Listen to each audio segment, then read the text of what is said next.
listen, Will, I apologize if you don't like any part of this story. Uh-oh. This is when you know it's real. Yeah. But listen, you just tell your stories, right? So I was doing stand-up at the Boston Comedy Club. A guy named David Tochterman saw me, who worked for Will, and he said, I think Will would like you. And he was like, we want to do a development deal out at Overbrook. So why don't you meet Will and see if you guys get along? If you do, you can do a sitcom. So now I'm a fan. I'm a fan of Will since a kid. Like I'm talking. I legit listened to his music. Nightmare on My Street. I legit listened to his nightmare. music. He was a on lyric. My Street. Yes. I loved it. So, and I watched Fresh Prince of Bel-Air with my dad every Monday night. Like, I'm a fan. When he made it into movies, that's my guy. I rooted for him. I'm like, yes, we did it, Will. Yeah. So I go out to the studio. It's I think the Hit Factory or something up on Upper West Side, and they got two folding chairs in the middle of a dance studio, and I know, right? And so they go sit in one of these. Will be in a second, and Will comes in. I'm talking a ball of energy. You know Will. He's a hurricane of personality. Yes. First thing he said to me is one love, gave me dapped me up, and then I'm off to the races. I love hip hop. Okay, so I'm off to the races. I know everything about Tupac, Biggie. I'm like going off. I had the big time. Juvenile was blowing up at the time, so I had a joke about Juvenile. Like I'm just running everything about hip hop. I'm like, and Will's like, yeah, man, and I'm like, I love you, and I love black people. You're black, like, and he's like, yeah. What do I have to say here? Jesus Christ. So he goes, man, and it's me talking for like 30 minutes, and then he goes, I like you. I go, I like you. And he goes, what are you doing tonight? And I go, nothing. He goes, let's go to the movies. And I was like, okay. Yeah, hell yeah. And then he just leaves. And I was like, man, cool. Are we really going to the movies or not? Yeah. And then someone comes in and goes, we'll meet you at Planet Hollywood at 6:00. And so I was like, okay. So I get in the car. I call my dad. I go, he goes, how'd it go? I go, great. I go, I think he likes me. He's really? He goes, yeah, we're going to the movies. My dad's like, huh?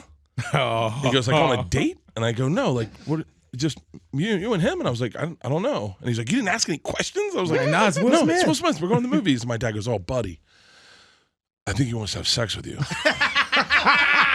I'm like, what? And he goes, and your dad is not in Hollywood? Not at okay, gotcha. all. He goes, it's called the casting couch. Yeah. And he goes, he's telling you. And he goes, and these movie stars, it's very common knowledge, these movie stars get so bored of having sex with beautiful women. Right. The only thing that turns them on is the look on a young guy's face when they turn him. And I go, are you being serious, Dad? And he goes, oh, I don't know. What's more likely? The fact that you're so talented that the biggest movie star in the world wants to make a sick out of you? Or that he's tired of having sex with women? And I was like, oh, Dad, what do I do? What do I do? Stop. I'm like, yeah, 10 minutes out. So my dad goes, you show up, buddy. You show up, for real. He goes, I could be wrong. I could be right. I don't know. Right, yeah. He goes, you're my only son. I don't want to send you into war unprepared. So I show up to Planet Hollywood at 6 p.m. And even when I get to Planet Hollywood, this is a weird place to see a movie. Is this a prank? Right. I go to the lady. I says, I'm here for Will Smith. She's like, oh, in the back. I'm like, shut up. Right. It's the mannequin. It's the mannequin, Men in Black. And I'm like, no, the actual Will Smith. And she looks at me and she goes, buddy, movie stars don't come to Planet Hollywood. Like, you're not going to. Harvey Keitel isn't here to have dinner. Movie stars. And I'm like, yeah, that does seem weird. I go, I'm supposed to see a movie? So you thought they had the wax figure like the mannequin back, like you know how they have. Yeah. I go, is there a movie theater here? And she goes, no, we don't have a movie theater at Planet Hollywood. And I was like, okay. So I'm like, I guess I'll just wait. She goes, yeah, so I'm waiting.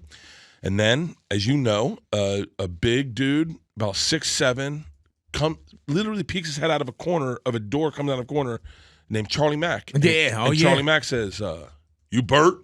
I'm like, yeah. And he goes, downstairs. And I'm like, I gotta have sex with this guy too. Like, this is a big dude. Like, should I let him go first, maybe? And, and you know, on Fresh Prince of Bel-Air, that was Charlie that was spinning him on his head. So you're like, oh my God, is he gonna spin me? So then he takes me downstairs to a room probably as big as this with curtains all around and a folding table on one side. And in it are 10 other black dudes all just staring down. Now, you guys don't know what it's like when you're a white guy and you're the minority. You don't make a lot of eye contact. You kind of just like, hey, what's up, guys? How you guys doing? And just, I'm like, I'm doing this. And and no one's really talking to me, and they're talking to each other, and I don't really know anyone. All I'm thinking is, this is going to be 13 black guys I got to have sex with. Right, it's going to be Charlie Mack. I'm sure he's bringing Jazzy Jeff. Will Smith. He's 10. This is going to be a long night. This is going to be a long night for me. Yeah. Is this how I get into business? So this is a casting couch that's going to be long. Sure enough, Will Smith comes down on time, and he's like, hey. He goes, guys, this is the guy I was telling you about. This is Bert. And I was like, here we go. Yeah, man. And then the curtains behind me open up, and it reveals a private movie theater. And Will looks at me, and he goes, hey, man, grab a seat. Grab me 2 seats. I'll get you a drink. What do you want to drink? And I was like, I don't know, whatever you are. And he was like, Long Island iced tea. He's like, you like shrimp? I was like, yeah. He goes, they have great shrimp. I was like, okay. So we ate shrimp and drank Long Island iced teas and watched American Pie and watched the whole movie. And the whole time I'm like, this is nothing what my dad said it was going to be. This is just awesome. This is everything you'd want it to be. Will's got his huge laugh next to me. It's a great movie. It's American Pie, right? It's American Pie. We watch him have sex with a pie. All of us in the room. It's awesome, right? And then the movie ends, and he goes, so what did you think? And I said, it was great. And he goes, no, what about the room? I said, what do you mean about the room? He goes, the guys in the room. I was like, are there black dudes? Right. And he goes, no. He goes, you said you were a hip-hop fan. Look around. That's Cool Mojo. Oh, That's no. Biz Markie. He had brought all the stars of hip-hop. He had called them up and had them come down to meet me. And I'm like, I could have had sex with Biz Markie. I could have been just a friend. Are you saying just a friend?